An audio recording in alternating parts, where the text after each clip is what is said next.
fellow citizens, America is back. Happening now, President Trump addressing a joint session of Congress. Some Democratic lawmakers protesting this speech at the Capitol, and one congressman removed from the chamber tonight. Chair is prepared to direct the Sergeant-at-Arms to restore order to the joint session.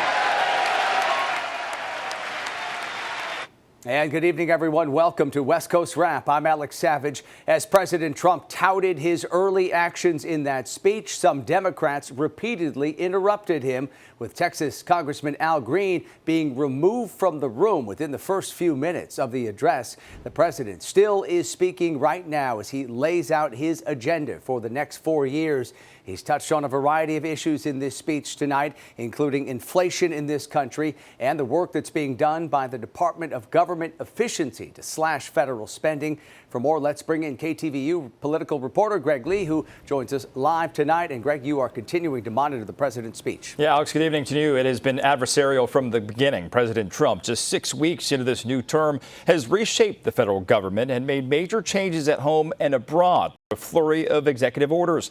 Tonight, he spoke about what he views as his accomplishments since Inauguration Day, and also spoke about an issue top of mind for many Americans, the rising cost of everyday items, including eggs. Joe Biden especially let the price of eggs get out of control. The egg price is out of control, and we're working hard to get it back down. A major focus of our fight to defeat inflation is rapidly reducing the cost of energy. They're lying to us. When they say that they want a lower cost to help Americans, they don't care. They are cheating Americans out of a functioning government and injecting real chaos in everyday people's lives. That was newly elected Bay Area Congresswoman Latifah Simon there offering a pre-buttal representing the progressive wing for Democrats. First-term Senator Alyssa Slotkin will deliver the Democratic response tonight. She's expected to speak about the impact of Trump policies on everyday Americans. Mr. Trump blaming President Biden for the price of eggs, but not mentioning the bird flu. And tonight, as you said, not without fireworks. As you mentioned, Congressman Green escorted out after he refused to sit down. Democrats holding signs tonight in protest as well. The president speaking directly to Democrats several times and gloating about his election victory. Alex? Yeah, certainly tensions running high inside the chamber tonight during this speech. Greg Lee, live in the newsroom for us. Greg, thank you. Tonight's speech follows a move by President Trump to escalate a trade war with Canada, Mexico, and China. Today, he imposed a 25% tariff on Mexican and Canadian imports. One exception is Canadian energy, which faces just a 10% tariff. The existing tariff on Chinese goods doubled to 20% today. Mexico, Canada, and China are retaliating with tariffs of their own. And now, stores like Target and Best Buy are warning consumers to prepare for price hikes. President Trump has said the tariffs are intended to address drug trafficking and illegal immigration. Canadian Prime Minister Justin Trudeau spoke today, saying President Trump wants to weaken Canada's economy so the U.S. can annex the country. That's never going to happen. We will never be the 51st state. But yeah, he can do damage to the Canadian economy, and he's started this morning. But he is rapidly going to find out, as American families are going to find out, that that's going to hurt people on both sides of the border. And today, Fox 13's A.J. Janavel traveled to border towns in Washington, where some people are worried this trade war will strain relationships between communities on both sides of the border.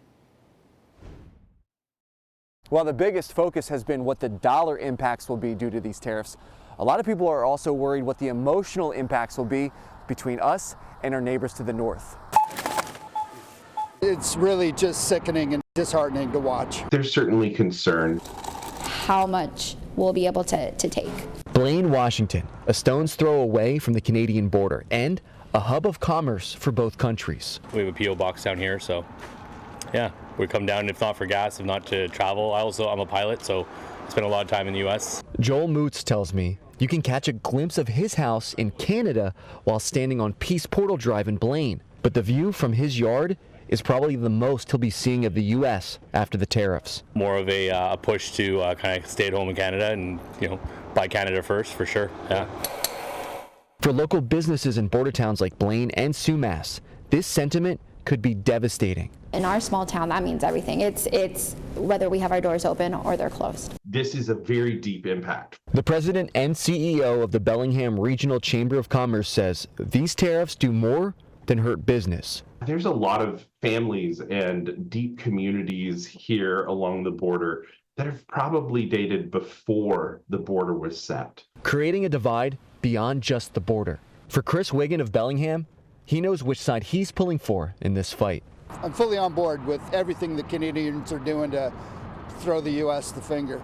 I spoke to the governor's office in regards to these tariffs. In a statement they provided, it reads in part, "This Trump trade war expands a wholesale attack on trade relationships with our closest allies, as well as our largest trading partners for agricultural products, aerospace products, and energy." Reporting at the U.S.-Canada border, I'm AJ Janovel for Fox 13 News.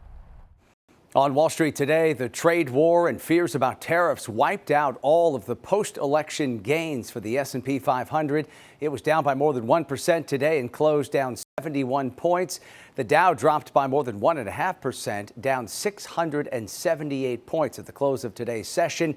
And the Nasdaq finished the day down 65 points, briefly reaching a 10% decline from its most recent high, which is what the market considers a correction. And to stay on top of all the reaction coming into this escalating trade war and President Trump's ongoing speech to Congress tonight, you can log on to our website. That's westcoastwrap.com.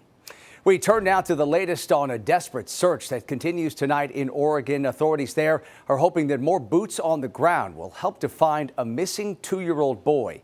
Dane Paulsen disappeared on Saturday, last seen in the yard of his family's home in Siletz, which is about 100 miles or so southwest of Portland. Lincoln County Sheriff's Office crews say they have searched hundreds of square miles surrounding the boy's home with the help of volunteers. They've been focusing on an area that's close to a river the boy is known to love. The river's moving pretty good. It's pretty high this time of year, and the water's pretty dark, so it's hard to see anything in it. And everybody's trying to remain hopeful, of course. You know, I mean, that's the only way they can keep looking, is if they remain a little bit hopeful. The Lincoln County Sheriff's Office does not suspect foul play in the boy's disappearance. The former Los Angeles fire chief who was ousted over her actions during Southern California's recent firestorm will not be getting her job back. Fox 11's Christy Fajardo reports tonight that she went before city council members earlier today to watch her appeal be denied. Former LAFD Chief Kristen Crowley was greeted by applause outside City Hall and got a standing ovation from firefighters as she went before the city council to appeal her firing. 13 ayes to the. But in the end, the council voted 13-2 to uphold the mayor's decision. Outside chambers, she thanked her supporters. I look forward to continuing to contribute in whatever way I can as a member of the LAFD. The vote is a victory for Mayor Karen Bass, who has been locked in a war of words with her now former fire chief. During the Palisades fire, Crowley once supported firefighters for calling out the mayor for funding cuts. At least one city council member argued that was grounds for dismissal. The chief chose the wrong time and the wrong place to raise an issue. Spending time talking to the press to tell her side of the story, which I think is important, versus at the command center during the fires, raises major concerns. But City Councilwoman Monica Rodriguez, who was one of 2 votes to reinstate Crowley, said she was disappointed by the outcome. She learned the hard way, unfortunately, that speaking truth has consequences. Basically, I think it sends the wrong message. Mayor Bass responded with this initial statement that was not quite accurate, saying in part, quote, after testimony by the former chief confirming she sent firefighters home on the morning of January 7th and that she would not move forward with an internal after-action report, her appeal was rejected 13-2 by members of the city council. But this is what Crowley said in chambers. I did not refuse to conduct an after-action report. And let me be clear, this is a false accusation. We are already understaffed, under-resourced, underfunded. And based on my knowledge of the LAFD's resources and capabilities, I recommended simply to collaborate with Governor Newsom's already selected and funded agency. Either way, firefighters who filled benches in the chambers say they left feeling like they weren't heard.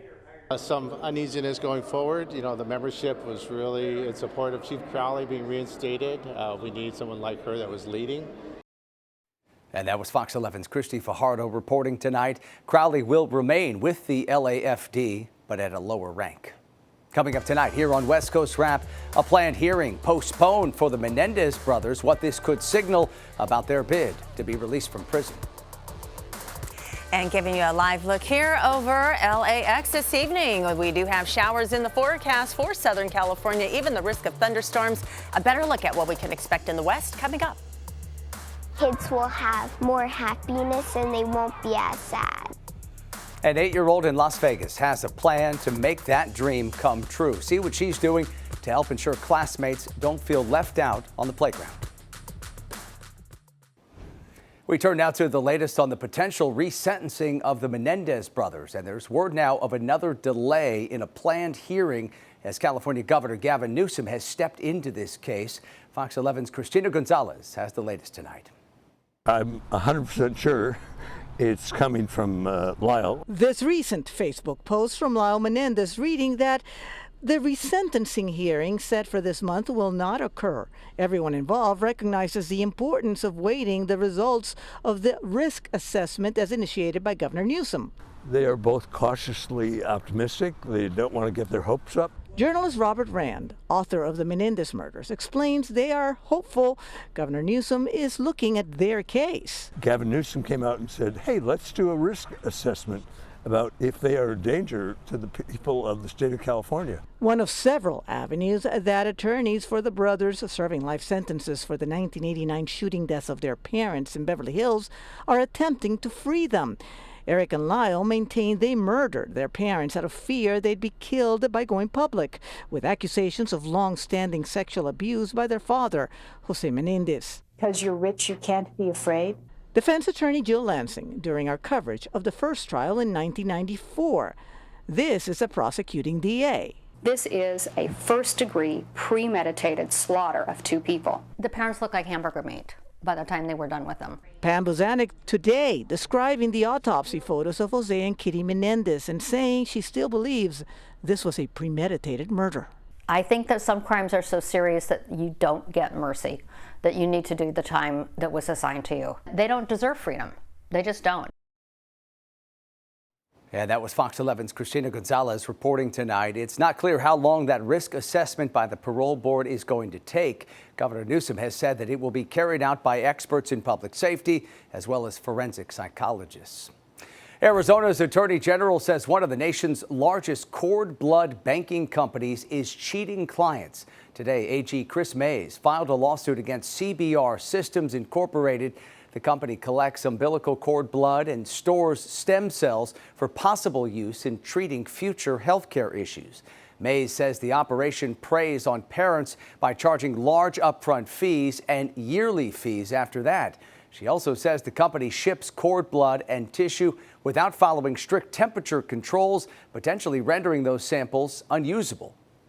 This could have happened to any parent. And if you can believe it, it even happened to me. This is consumer fraud at its worst. This is one of the most vulnerable times in your life. Every parent knows it, especially every mom, but every parent. It sounds like a good idea, and it is entirely a trick. AG Mays is seeking restitution for affected customers and an injunction to stop CBR from engaging in alleged unlawful and unethical practices. We asked the company for a comment on the lawsuit, and we are still waiting for a response tonight. Wyoming's Republican governor has vetoed a bill that would have required people seeking medication abortions to get ultrasounds. Governor Mark Gordon issued a statement late last night saying, quote, mandating this intimate, personally invasive, and often medically unnecessary procedure goes too far. Wyoming House Speaker Chip Neiman sponsored the bill, saying that he wanted to make abortions harder to get in the state. We reached out to the House Speaker to ask whether he plans to pursue a veto override, and we are still waiting for a response. A storm crossed parts of Colorado today, leaving behind a lot of snow. A plow truck operator posted images online showing the conditions he faced in Evergreen, southwest of Denver. Heavy snowfall blowing sideways, an indication of the strong winds here. For more, let's bring in KTVU meteorologist Rosemary Orozco, who says people in Colorado's eastern plains were warned about these wind gusts up to 65 miles per hour today. Yes, Alex, it's that time of year. Another system coming ashore going to bring rain, mountain snow, and wind along with it. Here's a live look over San Francisco today. Mostly cloudy, a few scattered showers over the Bay Area. Temperatures in San Francisco, 59 degrees. Meanwhile, head over towards Los Angeles, and a pretty one here, 68 this afternoon. Change is coming to Los Angeles as well, as again, this system is working into the west. A look at the satellite and radar, very active scene out there. As we roll through the next couple of days, the rain will begin in the west and then move inland in about Thursday and Friday. Here's a look at tomorrow morning, where we do have a few scattered showers over the Pacific Northwest, but really most of this rain now falling from the central part of the Bay Area into Southern California. We've got snow in the Sierra beginning to work into Nevada as well. And then as we get into Thursday, the colder, unstable air going to push through and even bring the risk of thunderstorms. It's a slight risk, but it will be there. Now, for the most part, the rain is going to be very beneficial, even to Southern California. But if we get a thunderstorm or two, those brief downpours, of course, could trigger those debris flows, and especially in the burn scar areas, something worth watching. Meanwhile, the forecast when it comes to accumulation, anywhere from a quarter inch to an inch expected. So not a lot, but the Sierra is going to pick up some decent amount of snow, and there are advisories for travel from areas like Lake Tahoe and parts of the Sierra in California to Santa Barbara County, Ventura County, Los Angeles for the higher elevations there. And then as we shift over towards the Great Basin and the Intermountain West, there are winter weather advisories here. Some of these lasting all the way until Friday, including in Nevada as well as Utah, and a wind advisory for areas over Arizona that will move into play on Thursday. Here's a look at Phoenix this afternoon. High of 73 degrees under blue skies, very pleasant weather. But notice the changeup coming our way starting in Phoenix. Temperatures are going to drop off dramatically by Friday. In the upper 70s for tomorrow, mid 50s expected on Friday. As we take a look at Denver, we'll be dry tomorrow, but as the storm works its way inland, going to bring the scatter showers and dropping temperatures in Denver on Friday to 38 degrees. Pacific Northwest, not too bad. A mix of sun and clouds, mainly dry temperatures in the 50s. And then as we take a look at California here, wet weather in the forecast for Wednesday.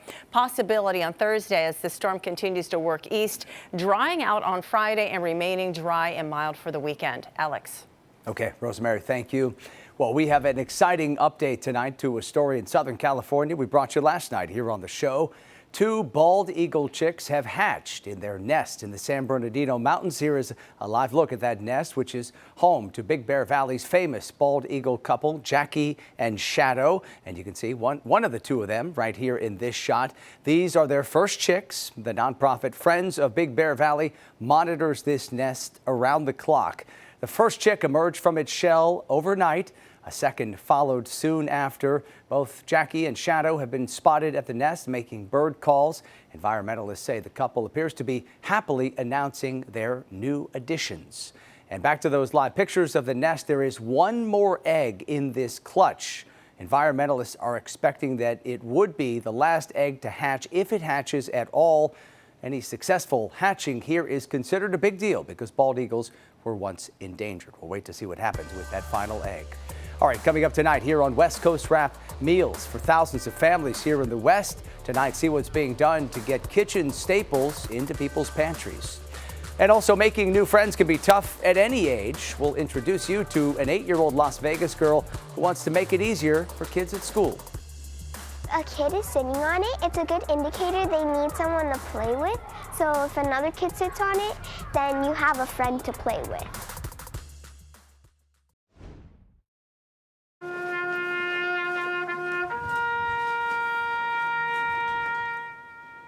A final salute to a veteran in Arizona. Sarge Linticum was laid to rest today at the National Cemetery of Arizona. Linticum is remembered not only for his service, but for his music that helped veterans after him. He was a Vietnam veteran who served 3 tours in the U.S. Army 101st Airborne. After his service, he released 2 records focused on helping veterans cope with the after effects of war and toured the world. Linticum ultimately died from a lung disease caused by Agent Orange exposure. He was 78 years old. An Arizona nonprofit is hoping that joining forces with schools will help to feed thousands of students' families. Fox 10's Danielle Miller spoke with the man coordinating today's massive delivery of rice and beans in Tempe. The Thai Foundation is very busy loading trucks with thousands of pounds of beans and rice. All of this made possible with the help from volunteers. The firemen from Tempe Fire Department are doing the loading today, and they're doing about 6 tons of beans and 6 tons of rice. The Thai Foundation, run strictly by volunteers, started in 1990. Since 2002, it's delivering beans and rice to schools. They estimate about 50,000 families have been served since then. Once today's donation is delivered to the 25 schools in Tempe, the schools will then distribute it to the students for them to take home. But the main work is done by the schools, and they're really dedicated to the families of their schools. And again, we predict that this will be about 2,000 families. Volunteers with the foundation say this program is all about the kids. I worked for Tempe Elementary School District for 34 years. When I retired, I wanted to take care of the kids in this same community, so that's when I joined the foundation. And I've been on it ever since. The group also does a delivery in the month of December. Danielle Miller, Fox 10 News. And finally tonight in Las Vegas, one young girl is on a mission to install what she calls a buddy bench at her school so that no one feels alone. 8-year-old Phoenix says the idea came to her after watching one of her classmates crying when she had no one to play with at recess. Phoenix rushed to play with the girl, but she couldn't stand seeing her classmates so sad, so she came up with a plan. She went home and told her mom that she wanted to create a buddy bench. Phoenix says the idea is simple. If a kid is on the bench, that means they need a friend. And if another kid sits next to them, well, now they have a new playmate. Phoenix drew up what the bench would look like, and the principal said she's all for it. Having something like this at our school, we can teach students how to use that bench in a positive way to advocate for themselves or advocate for others. Phoenix has already put up her own $5 to help raise money for that bench, and her mom has set up a GoFundMe to help out, and I imagine many people will want to help her in this mission. Wishing Phoenix all the best. What a fantastic idea. That does it for West Coast Wrap tonight. We appreciate you watching as always. You can stay up to date on all the big stories we're covering across the West at our website. That's westcoastwrap.com, and stream our shows for free on your smart TV. All you need is the free Fox Local app. Have a great rest of your night.